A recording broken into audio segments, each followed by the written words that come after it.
Well, this is episode 286. I have my friend Kyle Smith here.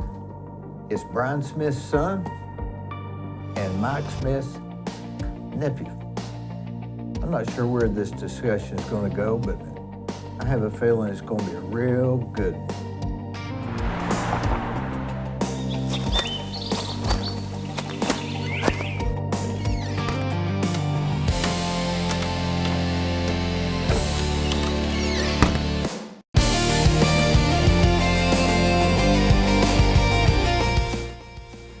Is you have to push them. What's a cough button? It's just if I go, Oh, that's hard. it's hard. So To the problem remember. is you got to push it. Yeah. So When'd you get that? I got it about 2 weeks ago. I had a cough or whatever. Yeah. And they put me on a prednisone. You ever been on that? I try not to be on anything. It's some kind of an oral steroid or something, but man, it will. Did it work? You'll eat like a horse. I gained about 6 pounds in 10 days, but it just best I can tell, it just makes you retain fluids. Oh, That's about all. So this is the first full week of 2026. grateful to be here. Grateful to be alive. How come?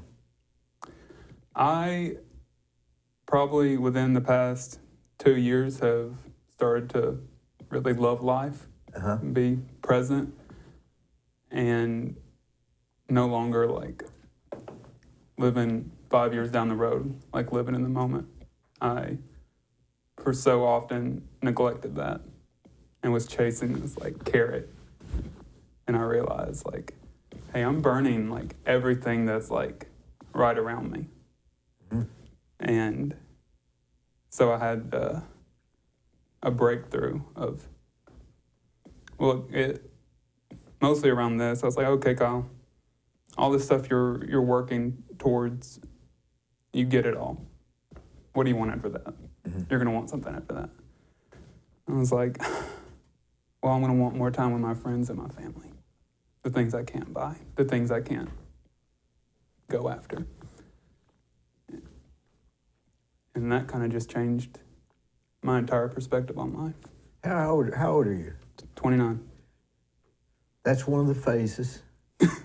I've heard that. I'm glad it happened young. You'll go through it again. You'll get it. Just it comes and goes. Well, Yeah.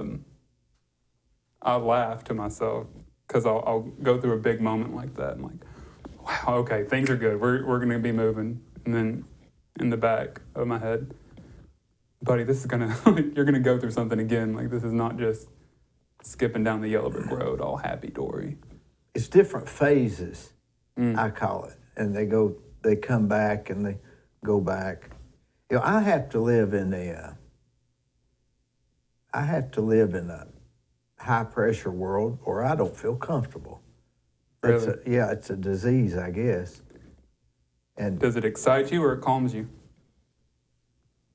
to be excited is calm for me. I Or like that's that. my comfort zone, is to be fighting a battle, Really? fighting a war. Yeah, if there's not one, I'll create one. And when you say war, I imagine you're not doing it for destruction, but more you're a builder. So I imagine it's more or less to build something, or no? I don't know. Okay. I don't know. I wish I did. Chew on it. I think there's a lot to I think learn. with me, it's freedom or security. I don't know which one it is.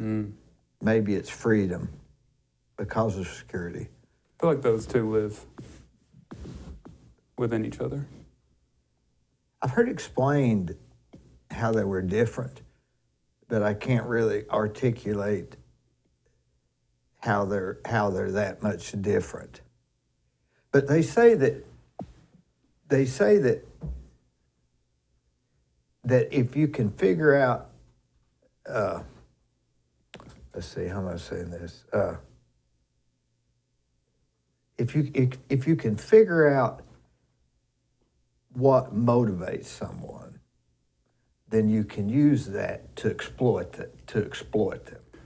Was that Machiavellian, the Prince or something? I believe it is Machiavellian. I love it. I mean, it's why it's transcended time. And it has. It has transcended time, and it must be something to it. You know, if we can do that with other people, how we do it? Maybe we can use it to exploit ourselves into being. I think you're absolutely right. And then you got some people that just seem to go through life and they don't care and everything's fine. I tell friends all the time, like I don't say it as much anymore because I'm in a good place spiritually and mentally, but I would love to be ignorant and just like... Ignorance is bliss. Yeah, I mean, I've seen, and nothing against them, wonderful people, but just kind of clueless and not necessarily to their detriment, but I'm a searcher. I'm a seeker of wisdom, and that doesn't come cheaply or easily. So it's a lot of pressure, and then I meet people that are just like, yeah, it is what it is. I just live life, and I'm like, are you highly sensitive to other people's feelings? Can you read them? Yeah. Is that a burden on you? It used to be. I feel like that's what you do. You're highly sensitive of someone else's feelings, and yeah, I normally can know just about almost feel it with them. Yeah, and I remember I went to a therapist when I was in middle school or something, and I said something like that to the therapist. And I was like, this weighs very heavily on me. It's just a strong emotion, and it's almost debilitating at times. And the therapist was like, well, you're just intuitive. And I was like, well, that's no help. Right, yeah. Like I'm looking for support. Yeah. But it has turned out to be an incredible asset. I've never found a therapist that could help me. To me, they're just, in fact, if you walk into a therapist's office, whatever book they're reading, that's what you've got. Yeah. Their latest brochure. You're right. Yeah, after that therapist, I've not seen one, and I don't really feel the need to. And I've got a few friends that are like, no, you should. I do think it's good to have someone to talk to, but there is no way that they're going to solve things or like give me the answers that I need. Mm-hmm. I'm a very firm believer that all of that is already inside of us. We just have to silence the outside world enough to hear that internally. And why do we feel like we have to explain it? I know. Go figure, right? Right. Go figure. It's honestly kind of a waste of time, too. It's total waste of time. Because it's kind of distracting. They've already got the preconceived notions. Right. You're not going to change what they think. No, you could do somersaults and backflips and try to like change. If they saw you trip the first time over a curb, you're not agile. Yeah. You could do 20 somersaults in front of them. They wouldn't change their mind. Well, that's, seeing the political space, too. You can have this incredible world you've built and helped others, and you do one thing wrong, that floats all the way to the top, and it sticks. I noticed you're into a lot of the political world. Mm-hmm. And when I was in my early 20s, I went to all the rallies, everything. Man, that was just... And I just sort of got over it a little bit, but it's a different world than the business world. Yeah. I mean, don't confuse politics with business. No. If you do, you'll mess up. Well, it's funny. Throughout high school and mostly in high school, I devoted a lot of time to the broadcasting focus at Cleveland High School. And it was about creating short films and doing these narratives. And then I went to UTC for finance, investments, business, and focused a lot on marketing too. And with those two things, kind of see how politics works. It's all just like marketing and narrative controlling and Branding, getting a tribe. yeah, it's I kind of find it humorous. It's like, this is not that serious, but I mean, the policies, they do impact people incredibly. Sure. But being in this political space, and I just told one of my friends this, in the past 4 or 5 months of going to these political events, one was where we actually talked about policy and things that are going on. Everything else is just this song and dance and put on the show and it's show and tell on Friday. Yeah, and I just thought that was, one, a little bit concerning that all the political things are not about policy. It is truly, well, this is what I stand for, and this is, but they're just very surface level things. No, don't get me wrong, I love it, but in a weird. Well, and I guess they have found out that they have to do that to change things. And so they're just playing the game that way because that's the only way they can get there. Or are they ones that just want to do it to be in control? And you don't know who that is. All right. And maybe it starts out the first way. Yeah. And ends up, what I always got confused is if it's a 4-year term, 2 years before it's ready, they're spending more time trying to get the next election than they are doing what they said they was going to do. And maybe if they just did that, they wouldn't have to worry about running for election. Or maybe I'm wrong and you do have to. I don't know. Well, I think those that are going to succeed going forward in politics are the ones that don't have their political brand and their policy brand. I think those are going to merge. Like Trump, for instance. Like all those things kind of live in one. And you think the polarization of the Democrats and Republicans is really going to blend together when this new generation doesn't care what side of the aisle you're on? And the people that raised me, it was, are you a Democrat or are you a Republican? Yeah. I think we're going to go into some rocky times with the division. And I do think the younger generation are more open to differences and everything, but we got a lot of industries at play that profit off the division. And we've got a generation that has raised on being fully embedded into those industries, social media, and those algorithms. And when you look at Charlie Kirk, you look at what's going on with the lady who was shot with ice. Yeah. And I don't want it to get worse. But everything's saying worse.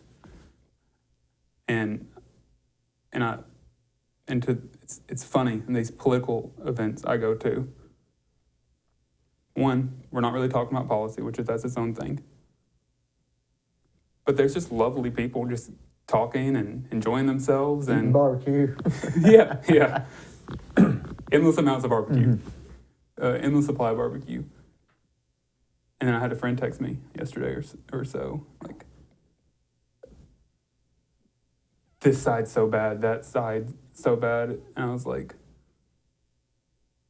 and not to be disrespectful, but you're not involved in these communities. You're seeing it from a social media perspective. Yeah, they are divided in that sense.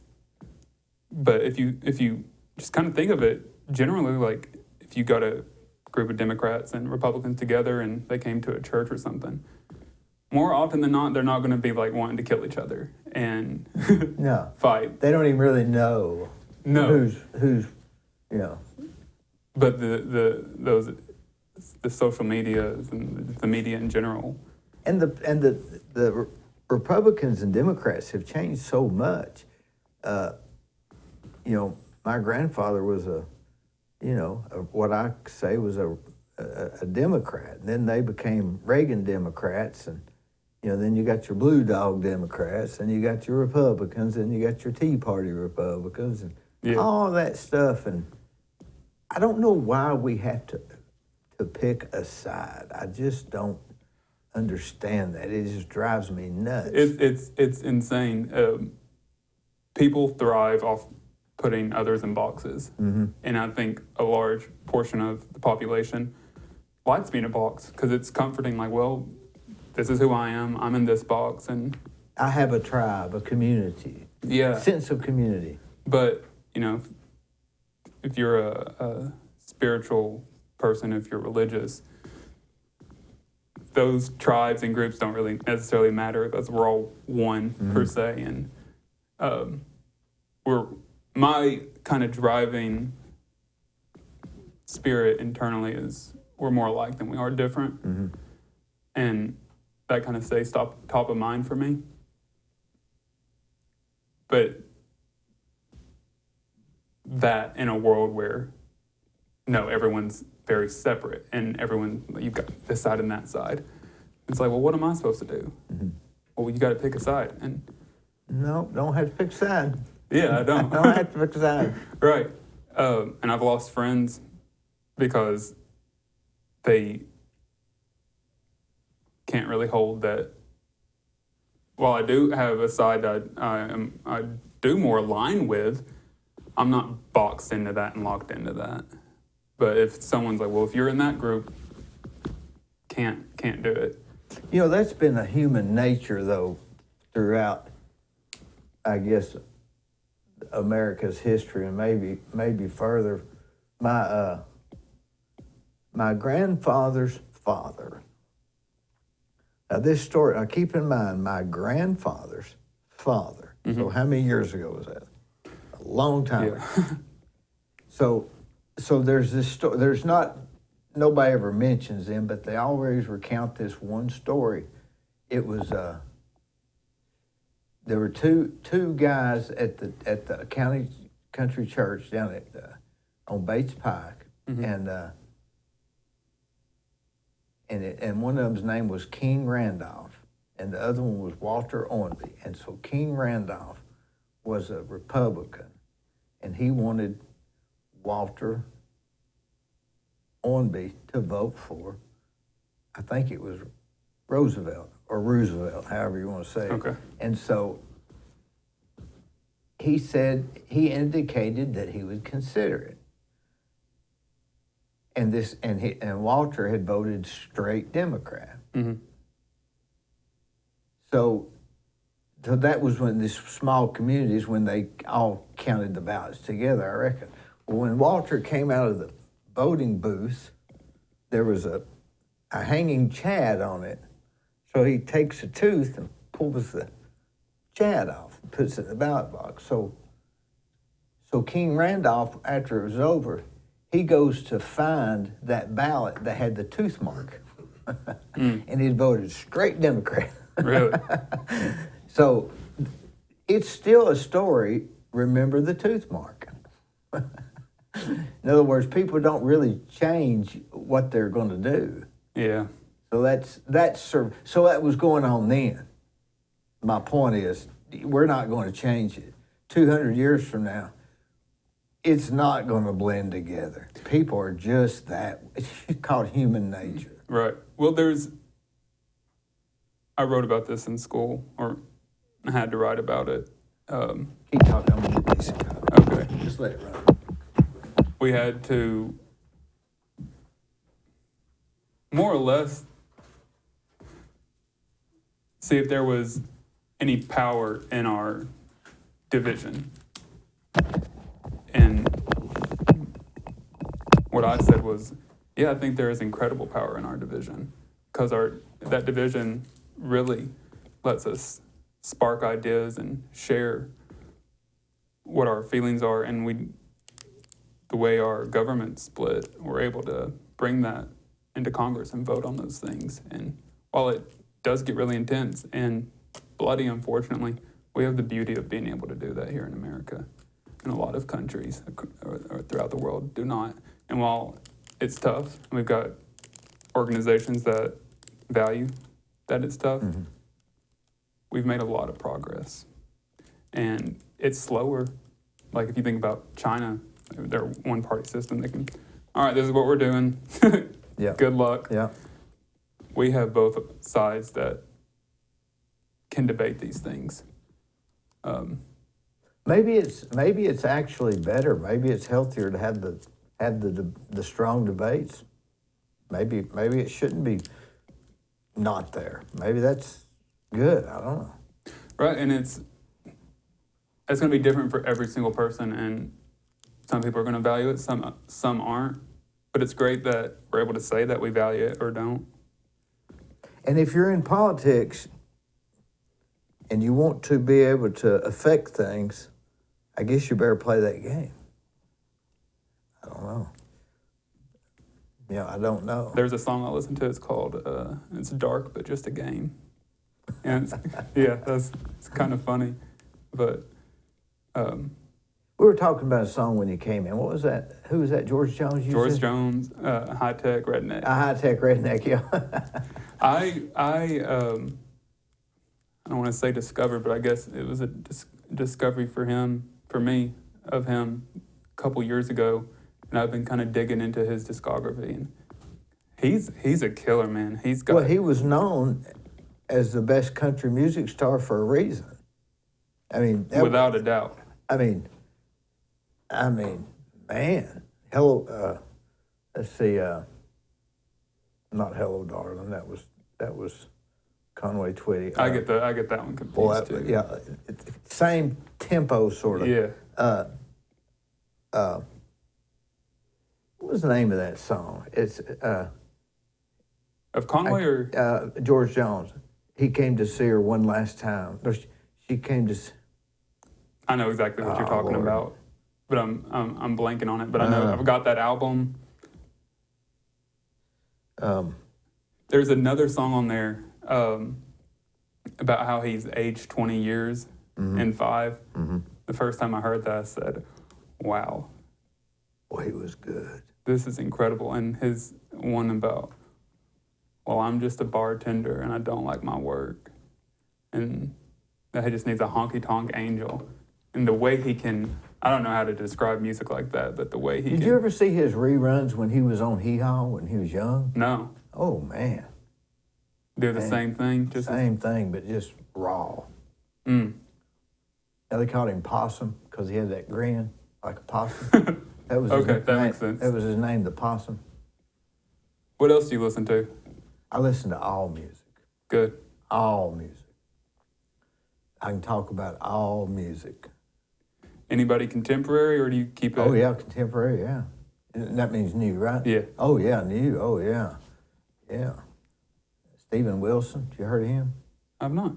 Oh, man. Am I He's the missing out? hottest thing since sliced bread, yeah. Really? You heard Stephen Wilson's song, Gary? I'm sure if I heard it right now, I'd be like, oh, yeah. No, if you don't recognize it right off, you hadn't heard it. Okay. Called Gary. What is it about? It's about, he says that there are no Garys anymore that can fix this, fix that, are honest, trustworthy. There are no Garys anymore. This guy's got a voice that's unbelievable.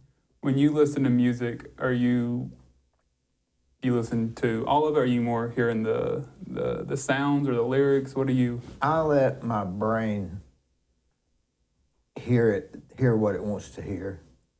That's good. You know, just because I think that's what it's for. Right. I don't think it's to make me think of this or that. A true artist will have a song that allows you to relate it to your stuff. It may say this, but you heard that, and that works. Right. If it works. But now contemporary, I like Miley Cyrus. Yeah. You know, to me, she is a true artist. Well, I saw on the news she's going to be bringing Hannah Montana back for a 20th anniversary. And my generation, I mean, that was like, we would tune to the TV religiously for that. She could sing then, could sing now. She's getting better. Yeah. She's got a song out now, Let's Pretend It's Not the End of the World. Mm. And what I'm hearing is, let's have a good day and let's pretend nothing bad's happening. Not the end of the world, but let's pretend that we don't have to work tomorrow. Let's pretend this or that. Let's enjoy today. It might even make it so. Well, I mean, to go with what those lyrics are, I think that is speaking on presence and the value of being in the present moment and not worrying about tomorrow and the disasters. And the guy that has the best overall lyrics, music, everything, to me is Van Morrison. I've You've probably never heard of him. I have, but God has not graced me with time to sit with him yet. Well, he's got, what was it phrase you just used? Because Van uses it all the time. Oh, and he says you got to be in the moment. He got Presence. a song in the moment. Okay, sounds like my kind of guy. Yeah. Do you think these? I mean,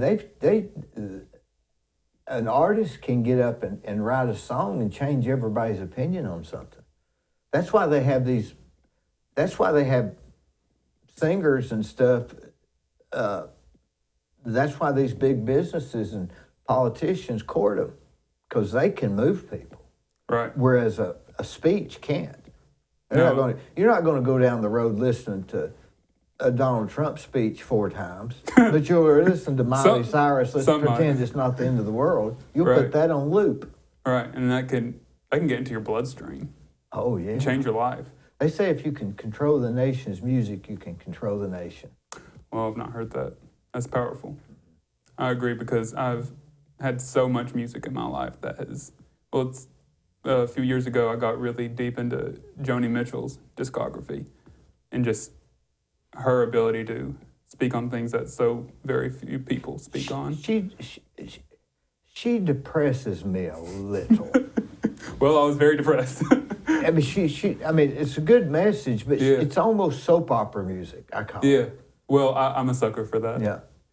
Just, she really taps into that human suffering, more or less, that loneliness that is kind of there, and that's what I'm getting at. Like, a lot of people don't go to those depths. And if you, or listen or watch a documentary on her, that they'll always say that near the beginning, like, she dared to go places that people never would. And part of that has kind of kept her out of the spotlight, because it's not like you can just put it on and cruise and enjoy yourself. It's like, whoa, I've got to kind of sit with some of these things that she's bringing up. And Van will do that, and he'll bounce right out of it in the same song. I need that. He'll bounce in and out of it as if he's confused. Well, I would say it's probably a reflection of where he was. That's where it is. He'll bounce in and out of atheism, God, and Buddhism, and not working hard, not working hard. He'll bounce right in and out of it in the songs. Is he one of your absolute favorites? Yeah. Is he like a singer-songwriter, writes his own lyrics?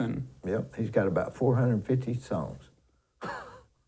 Well, that sounds like a good 2027. He's Irish, journey. so it's hard to understand him, so you can really, your brain can really let it say whatever you want it to say, because you don't really hear all his words.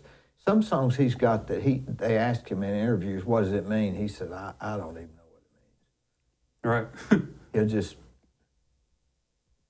but yeah, I like all kinds of music. I like pop rock too, just happy music, Well, I several months ago, I went and saw the Bruce Springsteen, what do they call him? Biopic. Yeah. And I had a few people say, well, I'm not going to see that because he's a Democrat. And I'm like, golly. Well, I think Bruce transcends politics. And he's got great music. Who's that other guy? Neil Diamond. Remember when they all got against him because he did something? How you going to be against Neil Diamond, man? He's got some of the best songs out there. I don't know. People were really quick to. I mean, I don't care about his politics. Yeah. Just like in music. I don't go listening to Bruce to like try to support my own views, and I want to hear someone else's life. I want to hear his perspective on things, and the melodies and the sounds in his voice, like all of that gets me. You ever listen to Neil Diamond's "Rockin' in the Free World"? Mm-mm. Oh man, It's a good one. I wish we could play it, but we can't play it. It's one of the top 50 songs ever produced, maybe 30. I mean, it's right up there with Guns N' Roses. When you do your work, do you listen to music or you need silence? Yeah, I gotta have something on. Do you like doing all this? And does it feel like you're drawing, or does it feel like you're working? And I don't know. It's like a dog that scratches behind its ear. I've just got to do it. that's probably good. You're not even thinking about it. I just got to do it. I've been trying to quit for 15 years. I think something that I've battled with throughout life is always tried to find the deeper meaning of something and intellectualize something. Mm-hmm. And a couple years ago, I read something that says, you're too busy intellectualizing your suffering that you're missing out on so much that's in front of you. And I was like, whoa. I just thought I was eating an ice cream. Right. And back to what we were talking about near the beginning, there's a lot of beauty that comes from that, to understand the rhythm of the world and myself and others. But it comes at a cost, and a cost that a lot don't pay. But it has taught me how to be still and quiet and listen more than talk. And those are things that I can take with me for the rest of my life. It's like that Eagles songs. Don't let the sound of your own wheels drive you crazy. Yeah, and it will, unapologetically. And so I'm kind of living in a space where I'm not really doing that anymore. I'm just kind of living present. And I'll tell people that I was really struggling for years, and they say, Kyle, you've always been like this. You've always been calm, cool, collected. What was it that happened 2 years ago that you felt like you'd changed? I can tell you what happened. So one of my favorite artists is Lana Del Rey. She had an album come out, and on track 4 or 5, it was an interlude, and it was a pastor, Judah Smith. He's out in California. And he had this message: love what's in front of you. Stop trying to wish everything away. Wish you had a new life. Wish you had a new family and a new city. And that just kind of cracked me open, because what I heard was how I was living. I used to hate Cleveland. I did not want to be here. I really wasn't invested with my family.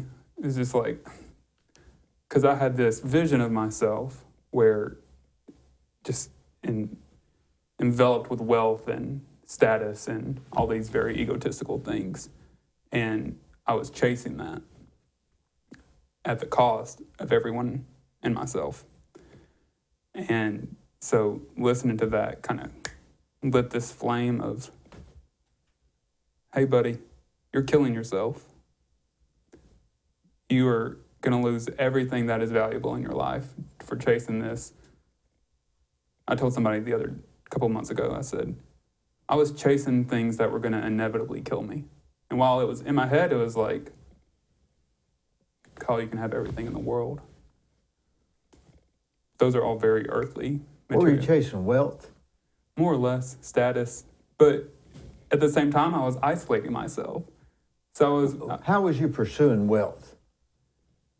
I felt like I was doing it at every measure possible through, even going back to my undergrad studies was in finance and investments.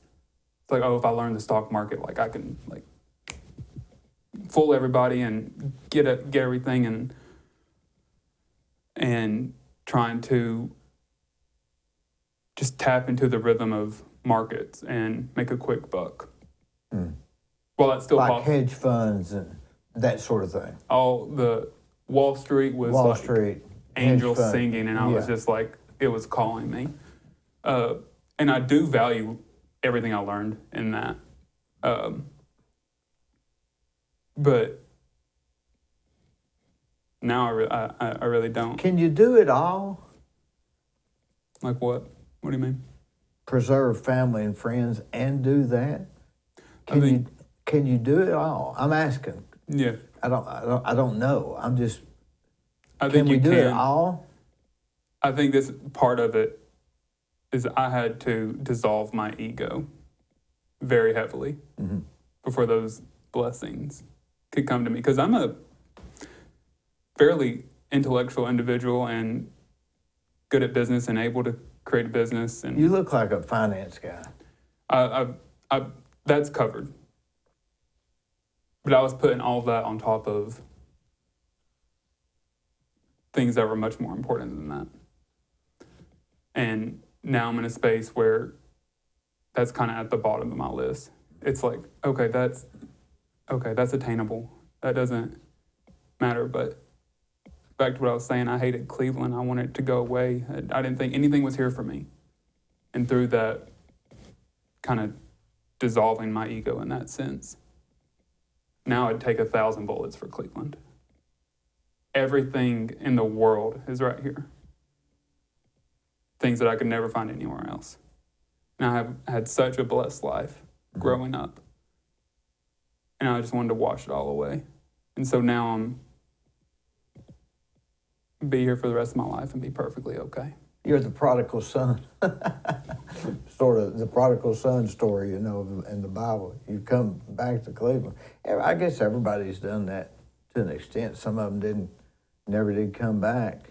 But Cleveland has a lot to offer. I think it's changing a bunch now. Well, here's the thing. I never left. So I was gone spiritually from Cleveland. And now I've more or less returned. Don't you think that's just your early 20s? I mean, everybody could write a book about the early 20s. What'd you do? Well, I got on drugs. And the other one said, what'd you do? Well, I joined a cult. Right. They both had problems. Right. I'm just very grateful that I was able to step away from all that. And Your family's been ingrained here for years. You see your Mike's and the tax collector, right? Trustee, yeah. Yeah. And your dad was a deputy on the police force? Yeah, retired as chief deputy, Bradley County Sheriff's Office. What all sheriffs did he work for? He worked for Gobble? Well, he talks about Gobble, Gilly, Lawson, Watson. Ruth, I guess. Ruth might have been. I've not heard that one as much. But he was with the city for most of his career. And then he got elected as county commissioner.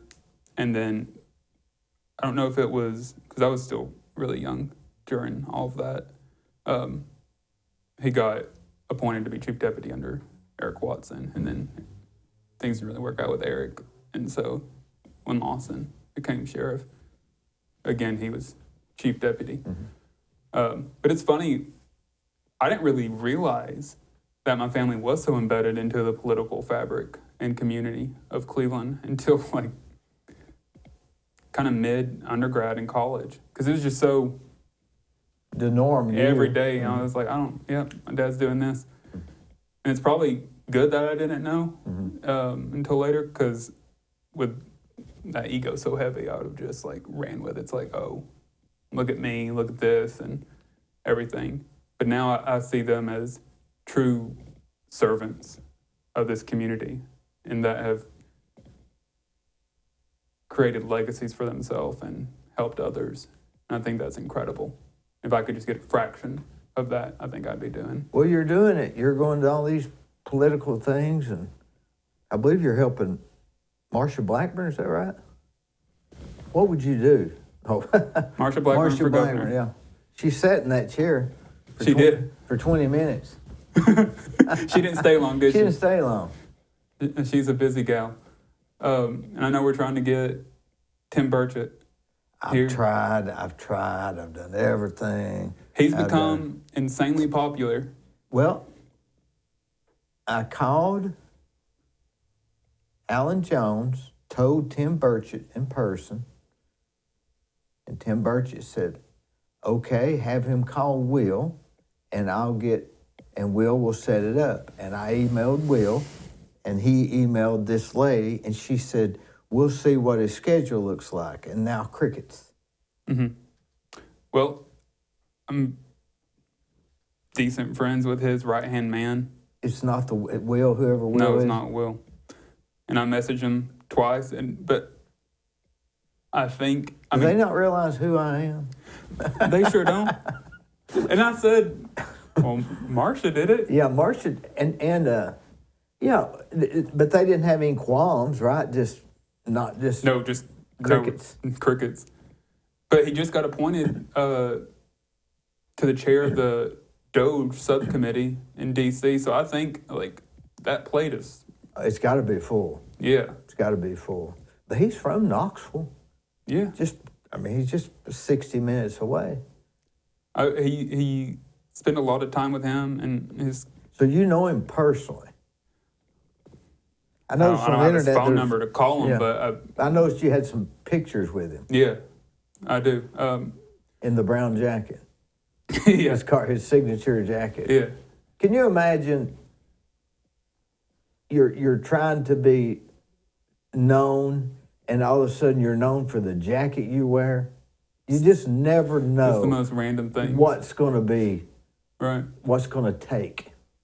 Well, he's... like George Jones, they called him the possum because of his smile. Yeah. How did that take? I don't know. But all of a sudden that's what he's known for, is his possum smile. Which is kind of awesome that just something so simple can just kind of... You ever see that Seinfeld episode when George was trying to get a nickname at that place he worked at? And he was trying to get a cool name, but the boss saw him doing something, and so they started calling him another name, so he got the wrong nickname. Yeah. He was always, that's real life, isn't it? Yeah, oh my gosh. Seinfeld is one of the best shows I've ever seen. It's just... Big Bang Theory's probably funnier.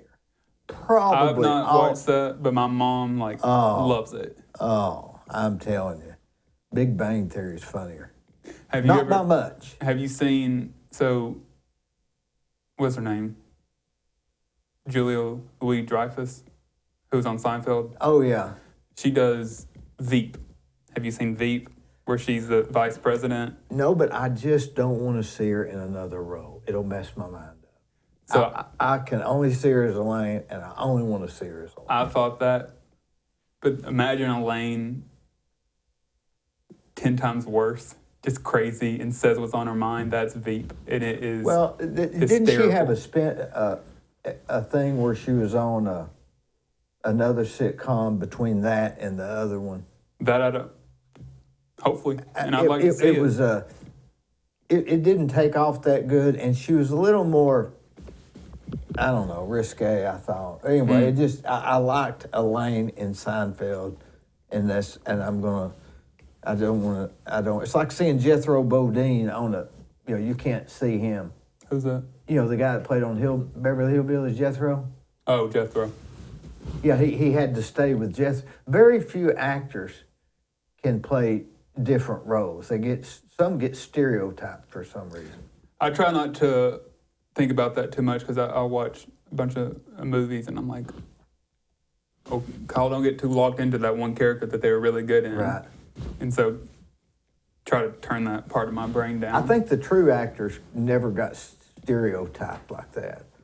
Yeah, it just they were what you call character actors. They would just step in and play a small part but yeah, I like movies. I like music. Okay, here's something. What do you know about?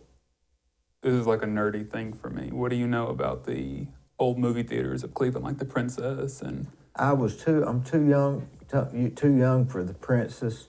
I remember the the Village Theater was the first one I remember. I remember actually the drive-in. Was it Starview? Yeah. Did you go to that? I went there like twice when I was little, Okay. like 4 or something. My dream in life is to reopen the Princess in Cleveland, Tennessee. I have a deep and profound love for cinema. You know, if a person did open up something like that and didn't have 12 shows to watch, just one, maybe 2, Yeah. charge more or whatever, that'd be great, wouldn't it? I think it'd be incredible. And Show independent films, maybe? Precisely. Art house, independent, classics, and not just... Yeah, classics, some old classics, Wizard of Oz, Alice in Wonderland. 2 of my absolute favorites. And then you'd still get the experience of going down there. Now, what is it about that experience that's so much better? I mean, sometimes watching it at home's better, but something about the movie starts at 8, got to be there at 8, got to be at their seat at 8. I don't know, but it gets me every single time. Like, I even go into the AMC here at the mall. Like, the second I walk into those doors, Oh, you smell that popcorn. and I'm just like, I'm home. Man. But so one of my absolute favorite films is The Last Picture Show, and it's set in a small, dusty town in Texas about this. The theater is like a small aspect of. Is that where the floor moves in the film? I don't think so. Okay, go ahead. But it's this old.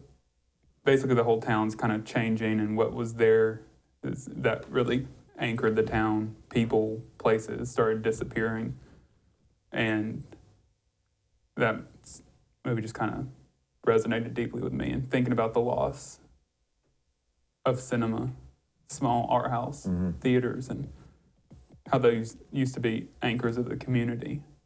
And it's just crazy to me that we've just gotten rid of most all of them. And it really doesn't matter about the movies. I remember me and my wife went to New York, and we were walking, and all of a sudden it just come pouring down raining. And we got soaked. Mm-hmm. And we ducked into IFC, which is independent film. I guess it was Sundance or something like that. And the only place they had open was a foreign film with English subtitles. We got some popcorn, and Coke, some chocolate-covered raisins. Had the best time. Didn't even know what they're saying. Right. It was experience, not the movie. That's what I'm saying. And I can understand the prices associated with films because you're not just going to see the movie. No. You're doing the whole thing. The whole thing. That's the cost. anticipation, the popcorn, the drink, the conversation. The time. You got to be there. Yeah, and it gets me every time. And if I could, and again, this is not a business to bring in a buttload of money. I think that in and of itself is why so many cinemas have gone away, because of the expense to run them. So it'd be more of a passion project. Well, if you could charge enough to where you'd have to charge it as an experience, because and I believe if you didn't have a real big cost in construction and where you was at, you could be cheap. Yeah. And just be high. So in Nashville, they've got a theater. It's over by Vanderbilt. It's called the Bell Court, and it's modern, but the theaters themselves, when you walk in, are 80 to 100 years old. They do the art house cinema, independent. They do classics, and they have they'll project film. Certain theaters in there project movies on actual film. I saw last year, I don't know if you've heard of it, The Brutalist, about the architect. I think you might like that, just given your world and everything. But it was filmed on 35 millimeter film, and don't ask me what that is. I just know that's what it was.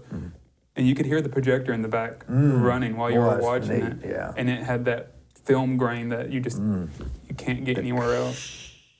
Yeah, it just that in and of itself was worth everything. Yeah, I love movies, but just the experience of film. Have you seen many foreign films, or was that one of your? I've seen quite a few, but not really. Not really.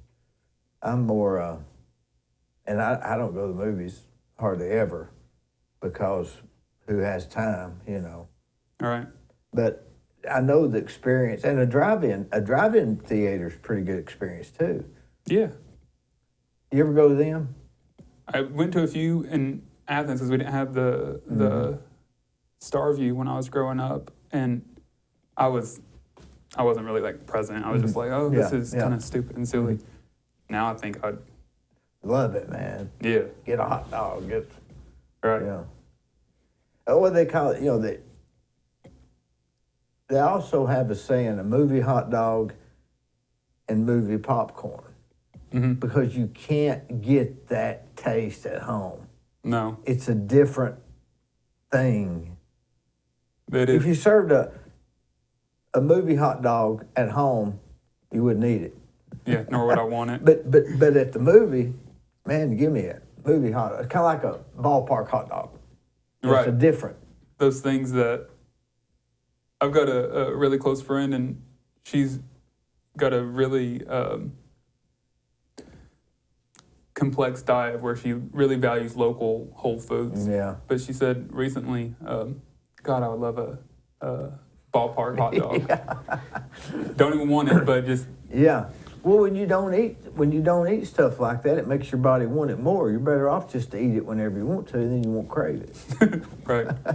Because then you're getting into that mental game of like, oh, I can't do that. Can't do this. And I'm depriving myself.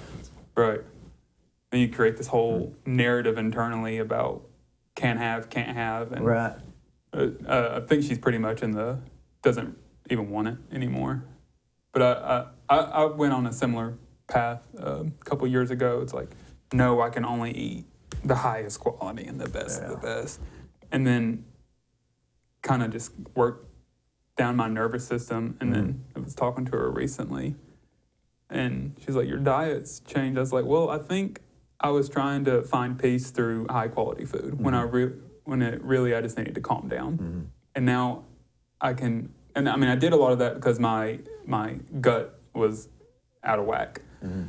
And now I've not fully gone back to bad eating, but I'm not depriving myself if I want just some. Don't give it air, just live. Right? Yeah, exactly. And I was, my gut's fine and wonderful and great. I haven't been better. What was wrong with your gut? Just jumping around? Well, I was raised on the crappy American diet. Wasn't McDonald's as much as I wanted, and my mom wasn't making very complex meals growing up. No time. No. There's no time. And now that I'm an adult and kind of see just the volume of all these things that we do, I'm like, well, obviously she's not going to be in the kitchen for 3 hours making a extremely 3-course, meat and 3. Yeah. But I think that now to tie all that back to the movies, I really like watching movies from the 40s and 50s because it you see this old Americana that we still have these hopes for, but like they're not attainable. Where you do have someone in the kitchen for hours making these meals, and dad comes home from the office, and the kids are like, it's just beautiful. I love seeing it. Going to read the newspaper. Yeah, I love it. But it's just so far removed from like... That is Americana, isn't it? That's what it is. Yeah, and I'm a sucker for it. It gets me every single time. Well, are we living in 40 years from now, Americana? I try to live my life like that. Because the only thing different is technology and phones and TV and streaming and YouTube. If you take that out of it, what else can we be doing different? Well, I will say I was talking to one of my buddies a couple months ago. I think the American dream and that beautiful idealized Americana is getting much more cost prohibitive. And I just now in my life feel like I can have a stable life. But that comes at, like, I live a very privileged life. But I just now feel like it's kind of stable and normal. Just the ability to have freedom and be flexible in what you do and not necessarily stress too much. Now, I don't know if the America of the 40s and 50s, that was all idealized and romanticized through film and art and stuff. Yeah. And I've heard different historians talk about, well, times were also bad back then. There was a bigger effort. Maybe it was like a wartime effort too. Well, America's this glorious place and everyone's enjoying themselves. And all you were seeing was film or picture. You weren't seeing the cold mornings trying to get the car started. Right. Maybe. And I remember saying that in high school. I said, as much as I love film has damaged so much of my perspective on life because I've got these images in my head, and then when reality doesn't line up with that, it's just this weird disconnect. That's a good point. I hadn't thought about that. Yeah, it's you're trying to balance it out in your mind, and wait, this is not the pattern I saw. Right, and it's like, okay, Kyle, but where did those ideas come from? Mm-hmm. Movies, TV shows? Yeah. Okay, well, those are made out of big budgets and big studios with agendas to paint a picture, and not agenda necessarily in the bad sense, but part of it too was being in broadcasting, doing those short films. Every single thing had to be focused and touched, so you do shape that narrative. Mm-hmm. And so, I still get caught up in it today when I watch those movies, those classic films. I'm like, oh, life doesn't look like that. They say the 50s was the best time to grow up. It looks like it in film and art and music. And the ones that lived it seem to say that. People that were growing up in the 40s don't say that. Mm. They were all fighting the war, picking up metal. Have you seen The Best Years of Our Lives? Mm-hmm. I watched that for the first time a couple months ago. Totally candid. I cried the entire time. That was a very powerful film. One, to see, it did have that, the imagery I like to see, but the very hard reality of coming home to a place where everything's changed and you're not as valued as you thought you were going to be, and you were sold this, well, if you fight for your country, everything's going to be handed to you when you come back. You don't have to worry about a thing. Come back, couldn't get jobs. They were disabled. Family dynamics had changed and shifted. Mm-hmm. That's where you get angry old men. They get in their late 70s and 80s, and everything they worked for and tried to do, now they've moved the goalpost. Yeah. And they just get angry. And I totally understand that. I'm guessing, but that's my guess. That's part, and like I said earlier, the carrot that dangles and you're chasing it and it keeps going further and the goalpost moves. Mm-hmm. I've had to learn to find success and beauty in the mundane and the slow and the soft, because that goalpost is always going to move, because that goalpost is controlled by people that have a stake in. Similar to the political world. You know what I'm saying? They try to shape the narrative. Yeah, it's there, and it's a. I'll see those politicians get online and say, "Did they just do this?" And then you read into it, and wasn't nothing they did, but I'm supposed to be polarized by that statement. Right? Did they? So, what do you exactly do for Marcia? So I am the Bradley County captain. I make sure her people on the campaign team know people here, and I go to the events that they have locally, Reagan Day dinners, Lincoln Day dinners, parades. And I've really invested a lot of my time and energy into it, much more than was kind of desired. But I just found so much community in these spaces. So was this an accidental? How did you get to this position? Well, earlier 2025, I was kind of getting to that point in my life. I was like, okay, I think I'd like to start moving forward with kind of stepping into the path that. What were you doing prior to 23? Preparing. No job? Oh, no. It's advertising, digital marketing, and then doing some stuff on the side, like selling rare items, like using my market knowledge from investments and finance study. So in 25, you decide, hey, I'm ready to get on one path? I don't think there will ever be one path for me. I'm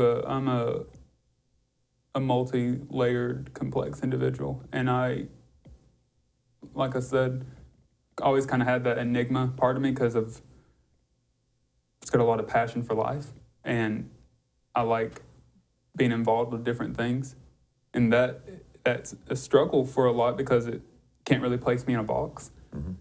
And like a lot of my work now is legal support, so I'm helping lawyers serve papers, go to courthouses, do different runs. A couple weeks ago, I went to a crash scene to take photos of a wreck, and then I'm going and to a Marsha Blackburn event and talking to people and everything. And then I also still am very passionate about videography, and throughout a lot of my past 10, 15 years, make short films, like personal, not to like publish and everything. So I'm in a lot of different areas. And from 2024 and 2025, I did a bunch of sailing regattas. And my job was to go and capture them, put them online, and kind of help shape the narrative there.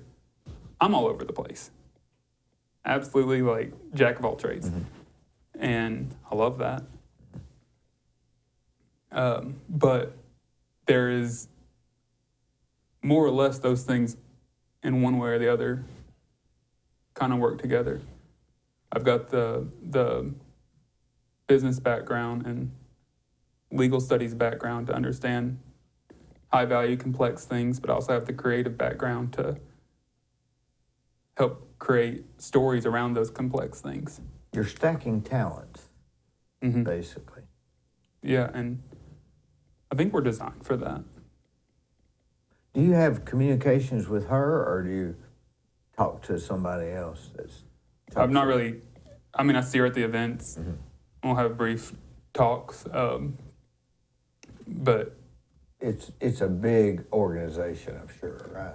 So many moving parts, but is it counties that she's over, or regions or districts? How's that done? She's a U.S. senator, and so she represents all of Tennessee. Her and Bill Haggerty, if that's what you're asking. Yeah. So do people vote for her for that position in Memphis? Mm-hmm. So she's just. Well, that's pretty unusual for somebody from East Tennessee to get. You'd think that you'd have. How many senators we have in Tennessee? Just two? 2 per state. Oh, 2. So in the. Isn't that odd that both of them? Isn't Haggerty from around here? Where's he from? Maybe Nashville. Know. I don't think he's from East Tennessee. Well, that's something she got in that. How long has she been in there? I know she spent a good amount of time in the state legislature. And then I think 2019, that's the first time I've been asked that. So something incredible about this campaign is people know so much about her already, and polling is very favorable. So she's running now for governor? Yeah. Is the current governor, His term's up. Can't run again. do you see where he pardoned Jelly Roll? I did. So, I mean, That's the big news. yeah. So she's going to be coming back into more in an executive. Well, Yeah. if she wins, she's Yeah. going to be doing some executive work, where her job in the Senate right now is to create laws that cover the entire nation and create laws that, or make choices that affect the globe. But this part of this campaign and getting her back is to get her back to Tennessee to help bring that strength. Why isn't Lee running again? He can't. Oh, so there's term limits in? Yeah. And so who's running against her? Do you know? So in the Republican primary, she's got John Rose. He's a I heard that name, Yeah. but I don't know him. he's a U.S. Representative.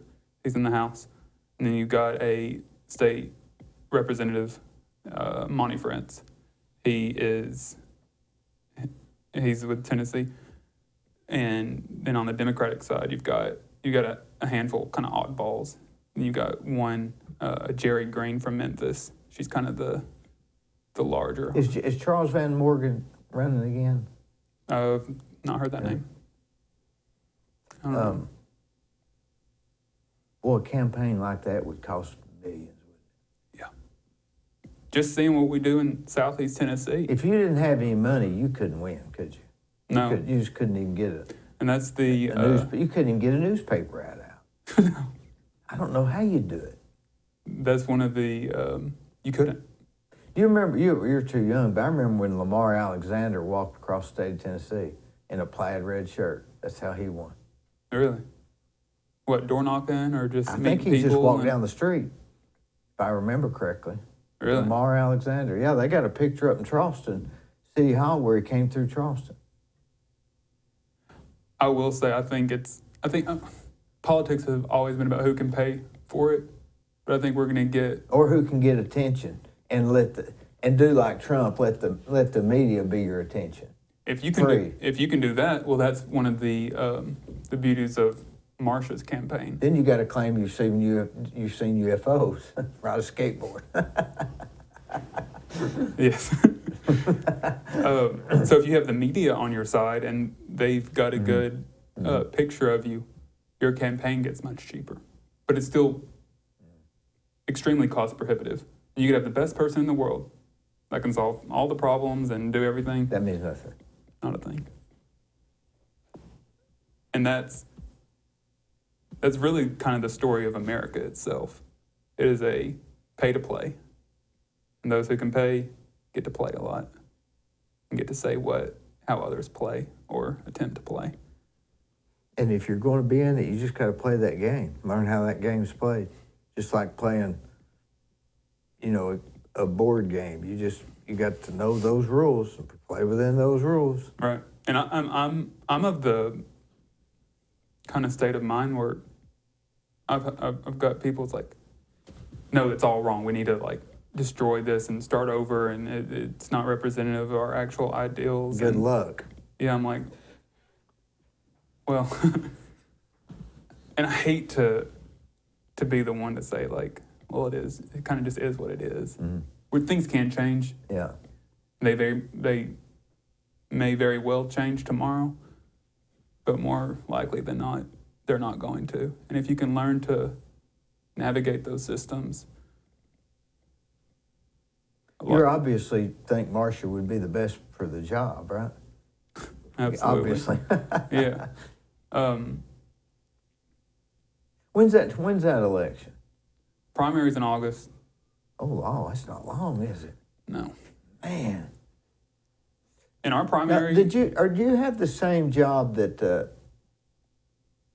that Shambling girl had? I don't think so. For Cleveland? I am. No, she was Flashman. You know Flashman? Mm-hmm. Well, he's a nice guy. Not well, but I'm become good friends with his field rep. Oh, what's his name? I know Garrett. Him. Yeah, Garrett. Yeah, I've met him before. Boy, he's a nice guy. He's great. You talk about a politician, he'd be one. Yeah. Well, it's funny. So when I started getting into all this or even thinking about it, I was like, whoa, I'm going to be in a lot of competition. Everyone's going to be fighting for this stuff. No one wants to do it. Even seeing who's got a much higher place than me, he will call to get people to come to these events where all these politicians are going to be, all these business leaders. People are like, yeah, I'll come. Doesn't come. No call, no show. I'm like, do you all not realize how valuable these places are? And you come and support, like... And you're supposed to be a businessman. Those people you're talking to are a business person. Right. And it's incredible to me. I've had 2 business people supposed to be on this show that didn't show up. Interesting. Business people. No call, no show, or just... Yeah, I had to call them and say, oh, well, we got tied up. Mm. It's like, how in the world do you make it in the business world? Because isn't that 101? I mean, it shouldn't even have to be. I mean, I called you last week, I texted you Tuesday, and I hadn't had no follow-up, and you're here. Yeah. You know. That's what I told Marsha's field rep for the campaign when I first met him, because the very first event I went to, he said, yeah, I called like 10, 11 people, and they said they'd come, none of them did. I told him, like, if I tell somebody I'm going to do something, I'm going to do it. I'm not offering myself just to say it and then never show up. That's so cheap to me, and that's so disrespectful. And I've also seen in this environment, people will come if they know the politicians are going to be there. They'll come, take a picture, and leave. They won't help clean up. Oh, yeah. I'm like, people remember that stuff. Oh, yeah. There's some people some people notice. Some don't. Some do. The ones that do don't forget it. Right. And more or less, this is interviewing for bigger things to come. And if that means cleaning up tables after an event, then so be it. Well, it's the little things you do that somebody somewhere remembers, and 10 years later, you might get a favorable comment or something that really helps at the right moment. Right. You know, you just never know. And that's something kind of beneficial about being in those spaces. If you are committed to being your best self, that pays off in ways, like you said, in the future. Oh, yeah, Kyle helped me out that one time. Mm-hmm. Call him in on this. Mm-hmm. Okay. Or a friend of his. It's just, it's a web. Right. You know, one thing I've noticed about politicians is this. They don't have to do a whole lot of prep to go somewhere. They can be at this event at 10 o'clock, at the next one at 8 o'clock in the morning. If they don't have a change of clothes, they'll take 5 minutes and make that look like it's a change of clothes. Yeah. I mean, they do not. And other businesses are, you know, but I've noticed politicians, they don't need, I don't even know what I'm trying to say, but they. Well, to what you're saying, my dad and I went to the Vandy LSU game, and while I was there, I didn't know this, but when I got in the car and checked my phone, saw, Marsha's was at the event. She was in one of the skyboxes, and then it's like, oh, that's cool. And then got back to the hotel. A couple hours went by, and then she was at this event in Chattanooga that I wasn't able to make, and I was like, well, she could do it. Why couldn't I do it? Right. But you're exactly right. Just boom, boom, boom. They're all like that. Yeah. It's a commonality in them, I've noticed. Yeah. And the ones that can't do that can't make it. No, I mean, that is... Some people would still be getting ready. Right. And they're done it. Well, being in that space, you always have to be ready. I think it's something genetic with them. They can switch gears. Maybe go with less sleep. That's something I've been like in... How old is Marsha, roughly? Just roughly. Very early 70s. Well, if she can get up and go forward, we were talking... Why are we sitting on the couch? We were talking a couple weeks ago about there's this footage, and I've not seen it yet, but as the thing goes, at a big Republican event, Marsha was trying to catch somebody, and she had big heels on, and this is footage of her just like running to try to catch him. Mm-hmm. We were talking like, if she can do that and be in that state, then we really don't have an excuse. It's inspiring, isn't it? Yeah. That's what I look at it as, inspiring. Right. But what's the ultimate point? That's something I've been wrestling with God. I'm like, God, I see you are putting me in these political spaces. And I know how violent they can be. I know how destructive of the soul they can be. But I also know how they have the ability to draw in community and to be in service of people. If this is what you want from me, I'm happy to do it, but protect me. Because this is a scary place. And even in my helping lawyers out, going and serving papers, that's a very dangerous thing. So I'm in these seemingly very dangerous spaces of the spirit and of the body. Mm-hmm. And I'm like, but if you're calling me to do this, you like keep your hand over me and guide me. And I know you've got something bigger planned than I can even see right now, but to the point of what is it all for? For me, it's going to be for whatever I do. And I mean, I'm doing it now is just being in service of others, being in community, making the world feel a little bit smaller.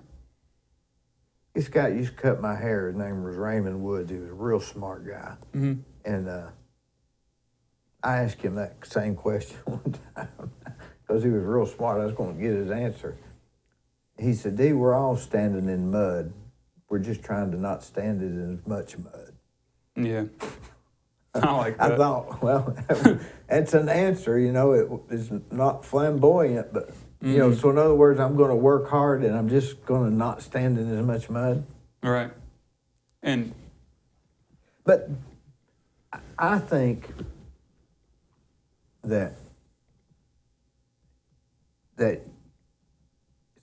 people have to have meaning, have to have meaning, and some people require having to have more meaning. Yeah. To do stuff that has a meaning. Right. Rather than just pleasure. Right. And so that's what I don't want to live in the pleasure anymore. So just try to have a meaning or a why. Right. And it doesn't even have to be a real why. It just has to be a why. Yeah. Well, that's my thing. If I only want to do things that bring me closer to people, that help others, and if I'm not doing that, then I don't really want to do it. I want the days to go slower. I want the conversations to be longer. Mm-hmm. And I want to, I do want to leave a legacy. And I hope my legacy is... To leave a legacy, you have to be legacies. What would be a legacy? One of my, I've got an older couple. That's my friends. They're up in Annapolis. And we were having this conversation about legacy. And her name's Barbara. She says, well, you don't get a legacy till you die. So don't even worry about it. Yeah, is there a difference between a legacy and Trump will live a legacy. Right, but it's like, where does that come in? And how can you get there from here? Right. We can't get there. Well, I'd say you're, most likely. like I said, you'll leave a legacy. Well, I'm trying to leave a spotlight on people from Cleveland and areas around, and just for people to enjoy later. How would you like to have who's somebody that like Ben Moore? You knew Ben Moore, right? Mm-mm. See, that's how things go. Anybody my age or 10 years younger would say, "Oh yeah, Ben." You don't even know who he is. Right. That's how little it matters, basically. Right. And so, well, like I said earlier, stuff like this, lives on. And you've got the nerdy people like me that go to the historic library or go into archives, and that those things that we find touch us and help us do different things in the community. I think that's it. I think a lot of people, they like to listen and see if they can maybe one of the episodes that everybody watched a lot and still watching is the one with Tom Cry. I've not seen that one yet. And why Tom Cry? You know, he's a county commissioner, he's in the Army, you know. What's the deal with Tom Cry? But everybody inevitably said, oh, I'm gonna start doing that, what he said. I guess it's just, I don't know, he just had some tips here and there about the way he does stuff, and I think people...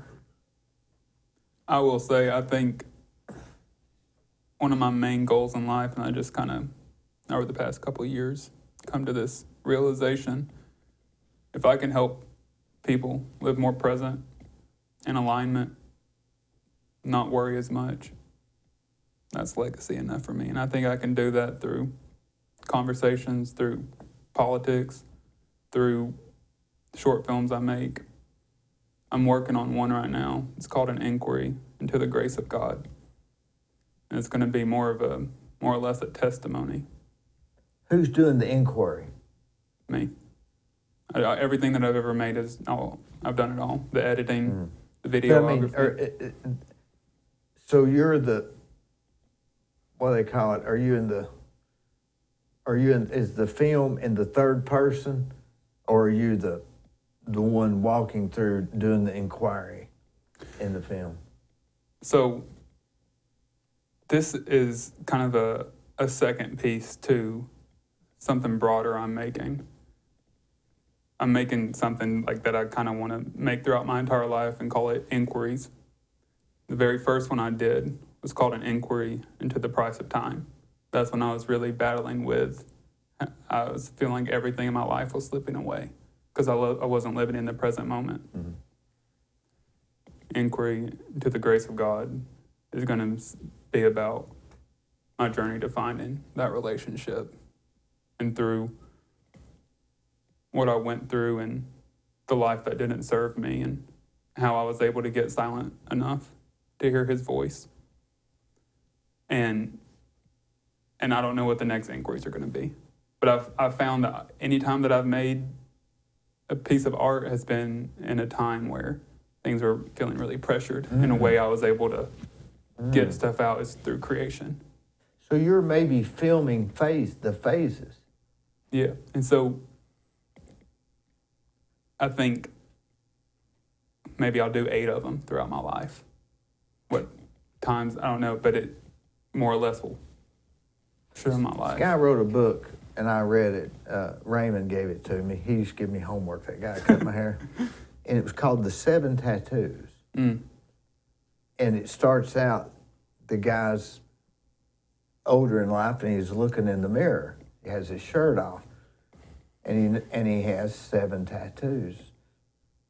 And every tattoo was from a phase in his life, and he goes through, that tattoo represented this, and it told about how he was feeling, what he did, who did the tattoo, what kind of ink, the background of the person that did the tattoo, and then he goes to the next tattoo. And the tattoo he was in now was the redemption, I think, was his last tattoo. He was going back and sort of being semi-apologetic to the people that were in his life during these phases. That's incredible. Oh, it was a great book. Yeah, I love that. The 7 tattoos. It's not but about that there. The 7 tattoos. That sounds more or less of kind of what I've put myself That's what I was just thinking, but you're putting it in a film. Yeah. I mean, and it's part of me being in it, talking, or just footage of things. When I was in high school, I was like, I'm going to be a film director. I want to make movies, like fiction movies. And then I was like, okay, well, there's no money in that. It's like, well, I'm finance and investments. But I still film things. Like, anytime I see a beautiful moment, I'm like, okay, or something I think is going to be beautiful. So I realized that I capture life. I don't make it up. What I'm filming is something that I have seen with my own eyes and I want to preserve on camera. So they're important to me. I don't know if they're important to other people, but I know when I shared with the people in my life an inquiry into the price of time, they all were like, oh, I was crying during that. And because I was wrestling with some really heavy subjects. And Oh, we all have. Man, it's no big deal. Just enjoy the ride. yeah. There's no answer. There's no answers. Yeah, and that's the thing, too. It's like, I don't even know all the questions. well, what do they say? You don't, you practice medicine and you practice law because it's not a science. Yeah. Right? So you practice life. I'm a practitioner of life. I don't have the answers, but I hope I find something out along the way. There's a quote I like.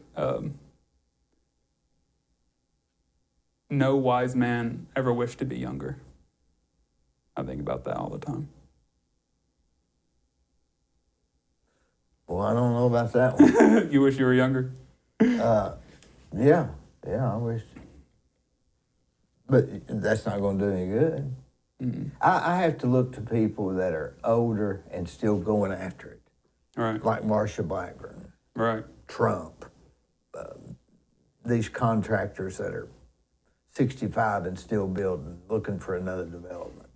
Right. And that's what drives me, is looking at other people. I don't like to see the people my age saying, well, I'm retiring and you know, what's the point of that, man? There's nobody going to clap for that. No. There's nobody clapping. No one remembers that. Maybe it doesn't matter, but but if you don't have a reason to get up in the morning and go after it, man, I feel sorry for people. Well, I've got that feeling inside. I'm like, I don't really ever want to stop working. Like I want my pleasure and work and relaxation. I want that all to blend together. Mm-hmm. I don't want to say like, okay, now I'm working. Okay, now I'm going to go relax. Oh, I can't wait until this is done so I can do that. Mm-hmm. If I can live in this state of like equanimity and peace, all those things are valuable to me. And I want to do that till the day I leave this earth. Well, if you ever get married, you'll have to readjust everything. I know. And I do want to get married and have kids and everything, but I also really value my freedom and flexibility and just to go here, when go you get there. married, you won't have that. I know. Maybe that'll be the next inquiry. That'll be the inquiry. An inquiry to why I got married. Yeah, when you say that, you can't say inquiry. You have to say inquiry. Inquiry. You have to say the inquiry quick. Well, I got the Adam Smith, The Wealth of Nations book about, it's like considered like the grandfather, godfather of capitalism. The full title is An Inquiry into the Wealth of Nations, or the State and Wealth of Nations. So that inquiry thing always stuck with me. I'll make a title up before I even make up a project. I'm just like, that's a good title. Let me build my world around it. But yeah.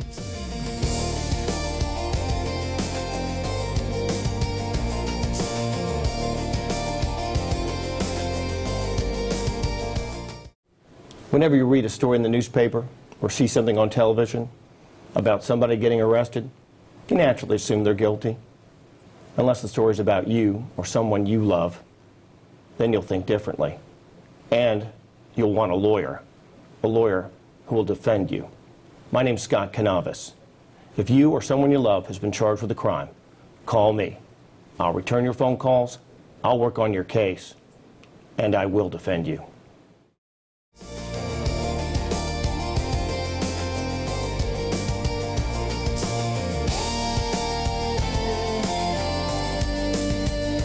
What's your three main focuses right now? Relationship with God, One, politics, two. and growing my legal services firm.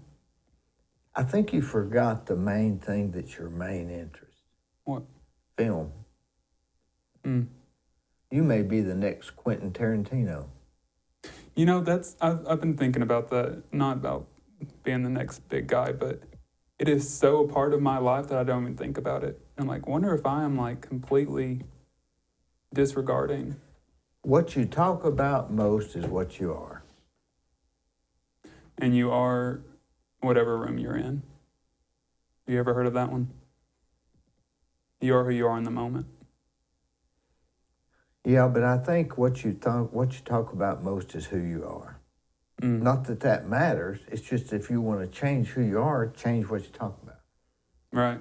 And I think it's awesome. We have the power I could change my entire life tomorrow. I could be a completely different person, change everything. You can start wearing a hat and think different. Yeah, you really can. Or start wearing sunglasses or not wearing sunglasses. Well, a couple of years ago, I got my first cowboy hat. And that, looking back, I'm like, oh, Kyle. But in the moment, I was like, yeah, that looks good on me. This is it. Yeah. You figured it out. Well, I saw that Killers of the Flower Moon with Leonardo DiCaprio. Yeah. And the whole costumes in there. It was like, Johnny Depp's one of the few people that can put on different costumes and get away with it. yeah, and I get sold every time. I'm like, It works for him, doesn't Yeah. it? I couldn't do it. I'll go with I'll wear a hat for 6 months and then I won't for 6 months. And I'll wear a jacket for 3 months and then I'll wear a vest for 3 months. I stay in one lane for a while. I'm actually in the process of starting to get rid of all my baseball caps and keep just a few. But so when I started losing my hair or started really thinning back when I was early undergrad, so 19, 20, that plagued me. Oh, yeah. I'm with you, brother. Just All too. That's all I thought about. And it's in August 2021, I was like, you know what? I'm going to get rid of all of it. I had no choice. Well, it grows, but up here it is Thin? thin. Probably looks like mine, right? If you didn't Absolutely. cut it. No, mine's growing back. But the second I shaved it all off, all those insecurities just washed away. You've got a nice shaped head for being bald. See, some That's what people don't everybody have says. That's They say I have a nice head for a shaved head. You should do. I think you should do it. I'm pro bald. I've not been to a barber in 4 years, 5 years. You know what I got to thinking about? If you was to take people with hair and put it under a microscope, there's probably all kinds of things crawling around in there. You don't have that. Yeah. Well. So what's the big deal about hair? I don't know. My friend and I talked about this a couple years ago. People attach so much of their identity to their hair. You know, we spend so much money on it, and to dye it, to cut it, to style it different. And yeah, that's right. Even cutting it. It's the craziest thing. Just cut it off. Right. And then, we don't let our beard grow. Right. Well, I think it's some of my friends that are girls in my life, and I've seen it like kind of joked about online. They say you can always tell if a girl's going through like a crisis if they're wanting to shave all their hair off. I've noticed that too. And it's but you know, being bald, that's a haircut in and of itself too. That is a haircut. There's like people associated with dominance and strength and courage. Mm-hmm. And cleanliness. Yeah. I feel clean. What about that guy, that mop guy, the guy that... Mr. Clean? Mr. Clean, yeah, he was like that. I love it, and it's easy to take care of. Like I said, not been to a barber in 5 years. Saved me a People don't say, hey, I saw your hair poking out of your hat. You need to cut that off. You don't have that, do you? People say that to you? Oh, yeah, all the time. But it's a distraction. Like, why What's does that got matter? to do with anything? Yeah. Like, our conversation here, I've not been like, his hair. No, I don't. I don't like, know. oh, look at that. Like, you know, I don't notice that around people. I can sit there and talk to them. I don't even notice what color they are or what their hair is or even how tall they are. It just does not register with I me. think that's a really good place to be. I'll notice their personality or maybe some facial expressions, but I can walk away and you can ask me what they're wearing and I have no clue. idea. No clue. Well, the clothing industry doesn't want you to hear that because they want to tell everybody that what you wear matters. It is who you are. It is your identity. Your hair is your identity, and it's like, is it though? Like, Did you ever watch the Little Rascals? very little when I was growing up. Oh, they're funny. But Alfalfa had that. I know. Alfalfa. In one episode, Spanky asked him why he did that. He said, "It's my personality." Exactly. Case in point. It was his personality. Where was it he had that? I think it was in the center of his head. Anyway, it was real. Yeah, when I was little, my mom would give me a bath, and she'd like do my hair up, and she'd like, "Look, you're alfalfa." I said, "Oh, ha ha ha!" Like the funniest thing. But I'm with you. I did the same thing with people. Like after being in a group, someone would go to the side like, "Oh my gosh, did you see that thing on my face?" I'm like, "No." Didn't even notice. Didn't see your Didn't teeth. even Didn't notice. notice your nose. Don't know the color of your eyes. Don't know how your eyebrows are shaped. And so it's funny. It's if I'm not thinking that, you're not thinking that. Maybe nobody is. Yeah. But in our heads, sometimes it's like everyone's gonna see this on the side of my Yeah. face. Okay. Largely, they probably aren't. And if they do, they're not gonna say anything.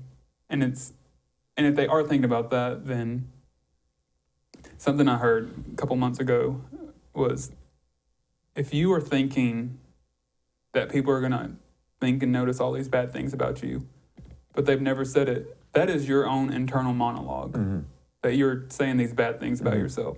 So you're bullying your own self. Yeah. No one's ever It's said not anything. them. Yeah. And if they do, like, that's horrible and they should be reprimanded for that. I had this cabinet man one time. He was going bald on top, and he just quit cutting his hair.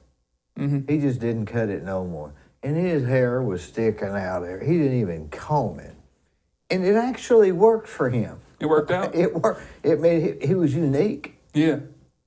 Well, sometimes these things that are like really random work for people if it like fits them. Be yourself. Everybody else is already taken. It's as simple as that. All right. So that's I want to be myself as much as I can, and then like I said at the beginning, we're more alike than we are different, and it serves nothing in me if I'm like I'm very different from everybody else, and like because I did that a lot of growing up, because being that kind of enigma of a person with no group really fit me or anything.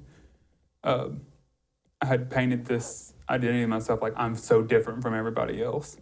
And after high school, I started to isolate myself a lot and kept feeding myself that narrative. I'm so different. I can't find community, blah, blah, blah. If it's not through a sanctioned work or school group, I don't really have anybody. And then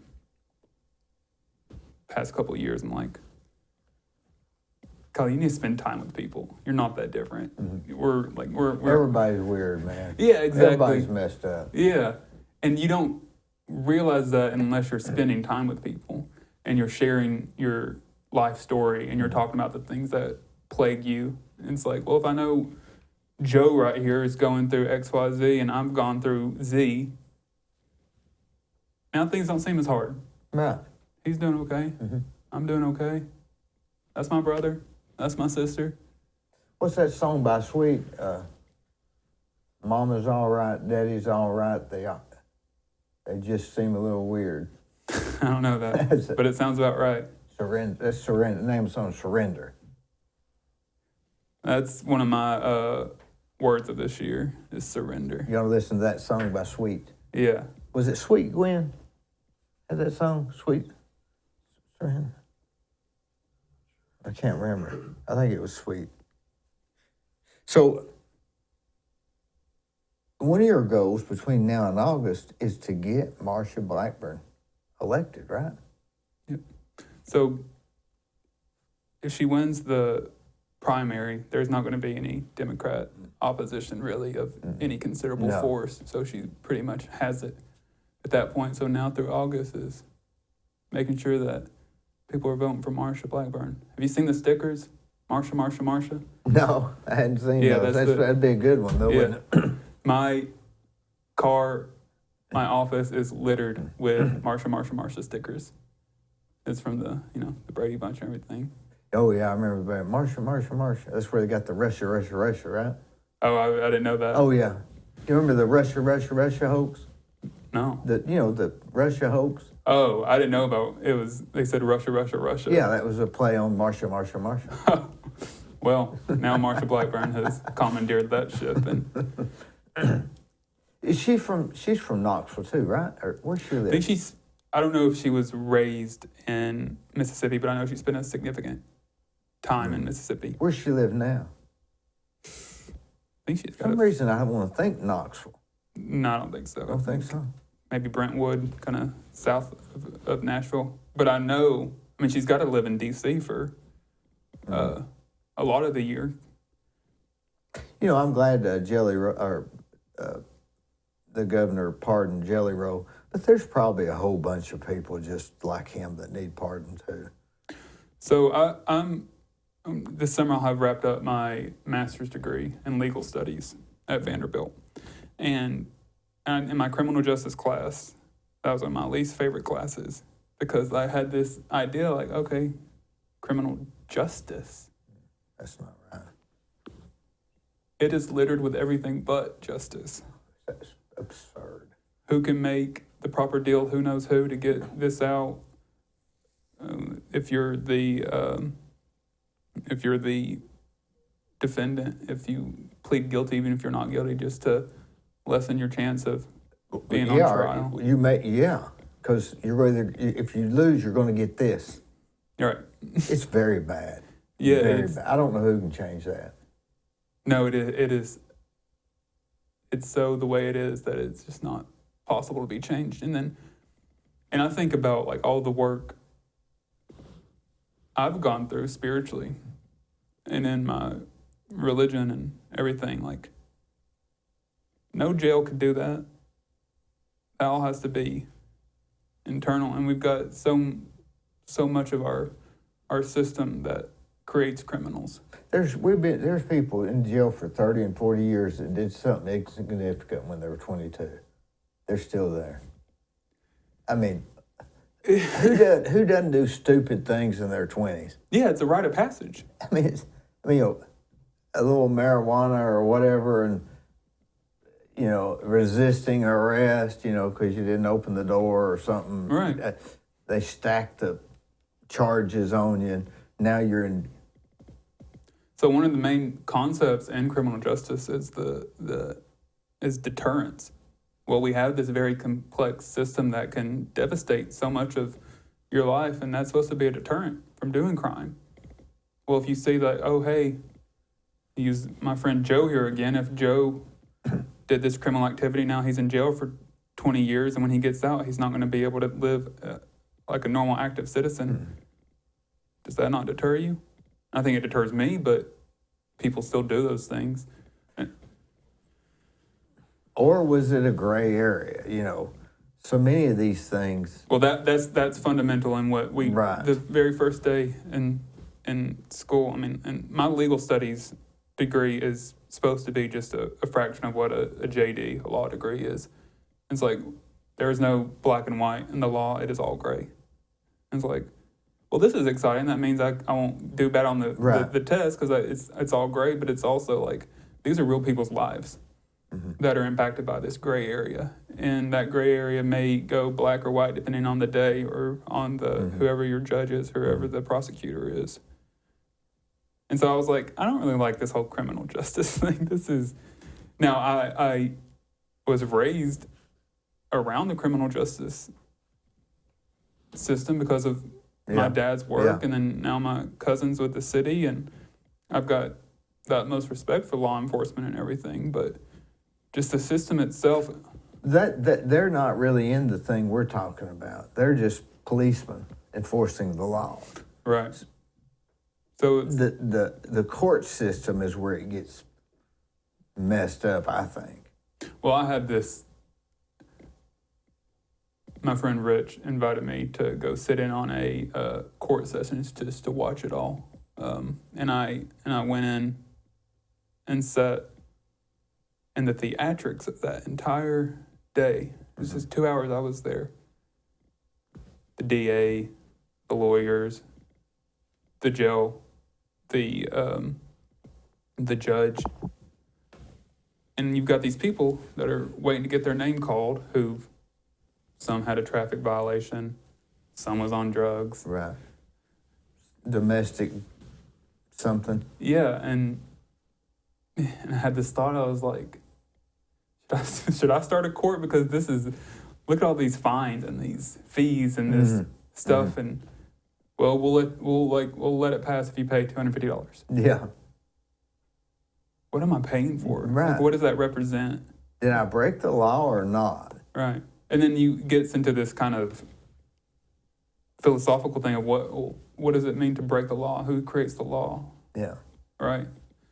And the law is just a system and web of these things that have been created over time by just regular individuals. Boy, it gets wild, doesn't it? It gets wild really quick, and it's fascinating, and there's no right or wrong answer with it. I don't even know all the questions. Right? Right, like I said, it's the practice of law. It's Yeah. not the science. But to see, like I said earlier, a lot of it is a pay to play. Unfortunately, that's the way it is. Yeah, and Well, I'm going to go home and watch the movie Ants. You ever watch it? when I was really, Ants. really young. I'm going to watch it tonight. I thought about that movie. Okay. Is it Woody? No, who is that guy that's used? It's his voice they use. Oh, I don't even Not know. Woody Harrelson. What got you thinking about ants? I don't know. I just got thinking about it. And I thought, boy, I hadn't seen that movie. Isn't that in a crazy? long We time. just have these thoughts. It's Just like, had these thoughts, and I thought, for some reason, I like to watch movies on Sunday nights. That's my that sounds movie night. nice. Just nothing real intense. Just I think ants is the perfect that's thing the for perfect that. way. Yeah. I can't think of that guy's name that did that. But yeah, I hadn't seen that in a long time. I'm gonna go watch that. I think that'll be good. What you got going on? Anything? Go home and work. Go home and start your family. I like that. Thank you. Thanks for coming. I've enjoyed it. Yeah, me too. This has been amazing.